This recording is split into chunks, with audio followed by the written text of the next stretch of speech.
Recording by Mark Nelson. I'll Kill You Tomorrow by Helen Huber. It was not a sinister silence. No silence is sinister until it acquires a background of understandable menace. Here there was only the night quiet of maternity, the silence of noiseless rubber heels on the hospital corridor floor, the faint brush of starched white skirts brushing through doorways into darkened and semi-darkened rooms. But there was something wrong with the silence in the basket room of maternity, the glass-walled room containing row on row the tiny hopes of tomorrow. The curtain was drawn across the window through which, during visiting hours, peered the proud fathers who did the hoping. The night light was dim. The silence should not have been there. Laurie Kane, standing in the doorway, looked out over the rows of silent baskets and felt her blonde hair tighten at the roots. The tightening came from instinct, even before her brain had a chance to function, from the instincts and training of a registered nurse. 30-odd babies grouped in one room and complete silence. Not a single whimper, not one tiny cry of protest against the annoying phenomenon of birth. 30 babies dead? That was the thought that flashed unbidden into Laurie's pretty head. The absurdity of it followed swiftly, and Laurie moved on rubber soles between a line of baskets. She bent down and explored with practiced fingers. A warm, living bundle in a white basket. The feeling of relief was genuine. Relief, even from an absurdity, is a welcome thing. Laurie smiled and bent closer.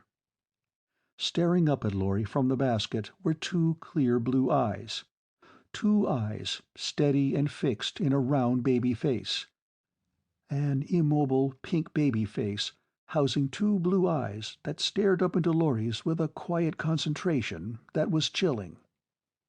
Laurie said, "What's the matter with you?" She spoke in a whisper and was addressing herself. She'd gone short on sleep lately, the only way, really, to get a few hours with Pete.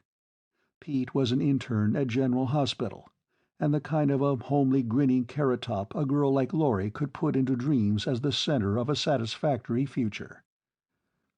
But all this didn't justify a case of jitters in the basket room. Laurie said, "Hi, short stuff," and lifted Baby Newcomb, male, out of his crib for a cuddling. Baby Newcomb didn't object. The blue eyes came closer, the weak old eyes with the 100-year-old look. Laurie laid the bundle over her shoulder and smiled into the dimness. "You want to be president, Shorty?" Laurie felt the warmth of a new life, felt the little body wriggle in snug contentment. "I wouldn't advise it. Tough job." Baby Newcomb twisted in his blanket. Laurie stiffened. Snug contentment? Laurie felt two tiny hands clutch and dig into her throat. Not just pawing baby hands, little fingers that reached and explored for the windpipe. She uncuddled the soft bundle, held it out. There were the eyes. She chilled. No imagination here. No specter from lack of sleep. Ancient murder-hatred glowing in newborn eyes. "Careful, you fool! You'll drop this body!" A thin piping voice. A shrill symphony in malevolence. Fear weakened Laurie. She found a chair and sat down. She held the boy baby in her hands. Training would not allow her to drop Baby Newcomb. Even if she had fainted, she would not have let go. The shrill voice. "It was stupid of me. Very stupid." Laurie was cold, sick, mute. "Very stupid. These hands are too fragile. There are no muscles in the arms. I couldn't have killed you." "Please, dreaming? No. I'm surprised at your surprise. You have a trained mind. You should have learned long ago to trust your senses." "I don't understand." "Don't look at the doorway. Nobody's coming in. Look at me. give me a little attention, and I'll explain." "Explain?" Laurie pulled her eyes down to the cherubic little face as she parroted dully. "I'll begin by reminding you that there are more things in existence than your obscene medical books tell you about." "Who are you? What are you?" "One of those things." "You're not a baby." "Of course I'm not. I'm—" The beastly, brittle voice drifted into silence as though halted by an intruding thought. Then the thought voiced with a yearning at once pathetic and terrible. "It would be nice to kill you. Some day I will. Some day I'll kill you if I can find you." "Why? Why?" Insane words in an insane world. But life had not stopped even though madness had taken over. "Why?" The voice was matter-of-fact again. No more time for pleasant daydreams. "I'm something your books didn't tell you about. Naturally, you're bewildered. Didn't you ever hear of a bodiless entity?" Laurie shuddered in silence. "You've heard of bodiless entities, of course, but you denied their existence in your smug world of precise, tidy detail. I'm a bodiless entity. I'm one of a swarm. We come from a dimension your mind wouldn't accept even if I explained it, so I'll save words. We of the swarm seek unfoldment, fulfillment, even as you in your stupid, blind world. Do you want to hear more?" "You're a fool, but I enjoy practicing with these new vocal cords just as I enjoyed flexing the fingers and muscles. That's why I revealed myself. We are basically, of course, parasites. In the dimension where we exist in profusion, evolution has provided for us. There we seek out and move into a dimensional entity far more intelligent than yourself. We destroy it in a way you wouldn't understand, and it is not important that you should. In fact, I can't see what importance there is in your existing at all." "You plan to kill all these babies?" "Let me congratulate you. You finally managed to voice an intelligent question. The answer is no. We aren't strong enough to kill them. We dwelt in a far more delicate dimension than this one, and all was in proportion. That was our difficulty when we came here. We could find no entities weak enough to take possession of until we came upon this roomful of infants." "Then, if you're helpless—" "What do we plan to do? That's quite simple. These material entities will grow. We will remain attached, ingrained, so to speak. When the body's enlarged sufficiently—" 30 potential assassins.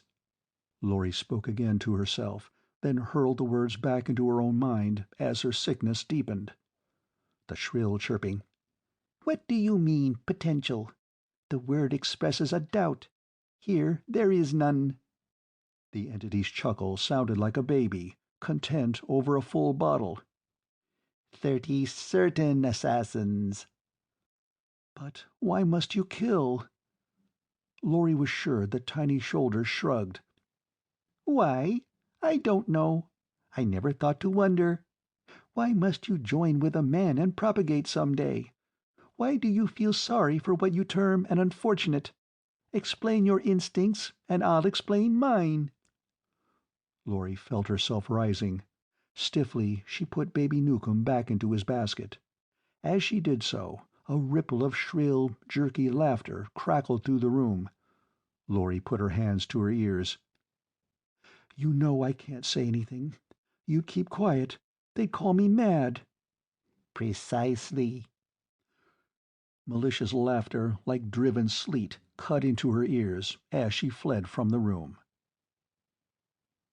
Peter Larchmont, M.D., was smoking a quick cigarette by an open fire-escape door on the 3rd floor. He turned as Laurie came down the corridor, flipped his cigarette down into the alley, and grinned. "Women shouldn't float on rubber heels," he said. A man should have warning. Laurie came close. "Kiss me. Kiss me hard." Pete kissed her, then held her away. "You're trembling. Anticipation, pet?" He looked into her face, and the grin faded. "Laurie, what is it?" "Pete, Pete, I'm crazy. I've gone mad. Hold me." He could have laughed, but he had looked closely into her eyes, and he was a doctor. He didn't laugh. "Tell me. Just stand here. I'll hang on to you, and you tell me." "The babies, they've gone mad." She clung to him. "Not exactly that. Something's taken them over. Something terrible. Oh, Pete, nobody would believe me." "I believe the end result," he said quietly. "That's what I'm for, Angel. When you shake like this, I'll always believe. But I'll have to know more, and I'll hunt for an answer." "There isn't any answer, Pete. I know." "We'll still look. Tell me more first." "There isn't any more." Her eyes widened as she stared into his with the shock of a new thought. "Oh, Lord, one of them talked to me, but maybe he, or it, won't talk to you. Then you'll never know for sure. You'll think I'm—" "Stop it. Quit predicting what I'll do. Let's go to the nursery." They went to the nursery and stayed there for 3/4 of an hour. They left with the tinny laughter filling their minds, and the last words of the monstrous entity. "We'll say no more, of course. Perhaps even this incident has been indiscreet. But it's in the form of a celebration. Never before has a whole swarm gotten through. Only a single entity on rare occasions." Pete leaned against the corridor wall and wiped his face with the sleeve of his jacket. "We're the only ones who know," he said. "Or ever will know." Laurie pushed back a lock of his curly hair. She wanted to kiss him, but this didn't seem to be the place or the time. "We can never tell anyone." "We'd look foolish." "We've got a horror on our hands, and we can't pass it on." "What are we going to do?" Laurie asked. "I don't know. Let's recap a little. Got a cigarette?" They went to the fire door and dragged long and deep on 2 from Laurie's pack. "They'll be quiet from now on. No more talking, just baby squalls." "And 30 little assassins will go into 30 homes," Laurie said. "All dressed in soft pink and blue, all filled with hatred. Waiting, biding their time, growing more clever." She shuddered. "The electric chair will get them all eventually." "But how many will they get in the meantime?" Pete put his arms around her and drew her close and whispered into her ear. "There's nothing we can do. Nothing." "We've got to do something." Laurie heard again the thin, brittle laughter following her, taunting her. "It was a bad dream. It didn't happen. We'll just have to sleep it off." She put her cheek against his. The rising stubble of his beard scratched her face. She was grateful for the rough touch of solid reality. Pete said, "The shock will wear out of our minds. Time will pass. After a while, we won't believe it ourselves." "That's what I'm afraid of." "It's got to be that way." "We've got to do something." Pete lowered his arms wearily. "Yeah, we've got to do something. Where there's nothing that can be done. What are we, miracle workers?" "We've got to do something." "Sure. Finish out the watch and then get some sleep." Laurie awoke with the lowering sun in her window. It was a blood-red sun. She picked up the phone by her bedside. "Room 307, residence extension." Pete answered drowsily. Laurie said, "Tell me, did I dream, or did it really happen?" "I was going to ask you the same thing. I guess it happened. What are you doing?" "Lying in bed." "So am I. But 2 different beds. Things are done all wrong." Want to take a chance and sneak over? I've got an illegal coffee pot." "Leave the door unlocked." Laurie put on the coffee. She showered and got into her slip. She was brushing her hair when Pete came in. He looked at her and extended, beckoning, clutching fingers. "The hell with phantoms. Come here." After a couple of minutes, Laurie pulled away and poured the coffee. She reached for her uniform. Pete said, "Don't put it on yet." "Too dangerous, leaving it off." He eyed her dreamily. "I'll dredge up willpower. I'll also get scads of fat rich clients. Then we'll get married so I can assault you legally." Laurie studied him. "You're not even listening to yourself. What is it, Pete? What have you dreamed up?" "Okay, I've got an idea. You said something would have to be done." "What?" "A drastic cure for a drastic case, with maybe disaster as the end product." "Tell me." "I'll tell you a little, but not too much." "Why not all?" "Because if we ever land in court, I want to be able to say under oath, 'He didn't tell me what he planned to do.'" "I don't like that." "I don't care if you like it or not. Tell me, what's the one basic thing that stands out in your mind about these entities?" "That they're—" "Fragile?" "Yes, fragile." "Give me some more coffee." Laurie demanded to know what was in Pete's mind. All she got was kissed, and she did not see Pete again until 11 o'clock that night. He found her in the corridor in maternity and motioned her toward the nursery. He carried a tray under a white towel. He said, "You watch the door. I'm going inside. I'll be about a half an hour." "What are you going to do?" "You stay out here and mind your business. Your business will be to steer any nosy party away. If you can't, make noise coming in." Doc Pete turned away and entered the nursery. Laurie stood at the doorway, in the silence under the brooding nightlight, and prayed. 25 minutes later, Pete came out. His face was white and drawn. He looked like a man who had lately had a preview of hell's inverted pleasures. His hands trembled. The towel still covered the tray. He said, "Watch them close. Don't move 10 steps from here." He started away, turned back. "All hell is scheduled to break loose in this hospital shortly. Let's hope God remains in charge." Larry saw the sick dread of his heart underneath his words. It could have been a major scandal. An epidemic of measles on the maternity floor of a modern hospital indicates the unforgivable medical sin, carelessness. It was hushed up as much as possible, pending the time when the top people could shake off the shock and recover their wits. The ultimate recovery of 30 babies was a tribute to everyone concerned. Wan, done-in, Doc Pete drank coffee in Laurie's room. Laurie gave him 3 lumps of sugar and said, "But are you sure the sickness killed the entities?" "Quite sure. Somehow they knew when I made the injections. They screamed. They knew they were done for." "It took courage. Tell me, why are you so strong, so brave? Why are you so wonderful?" "Cut it out. I was scared stiff. If one baby had died, I'd have gone through life weighing the cure against the end. It isn't easy to risk doing murder, however urgent the need." She leaned across and kissed him. "And you were all alone. You wouldn't let me help. Was that fair?" He grinned, then sobered. "But I can't help remembering what that invisible monster said. Never before has a whole swarm gotten through. Only a single entity on rare occasions." "I can't help wondering what happens to those single entities.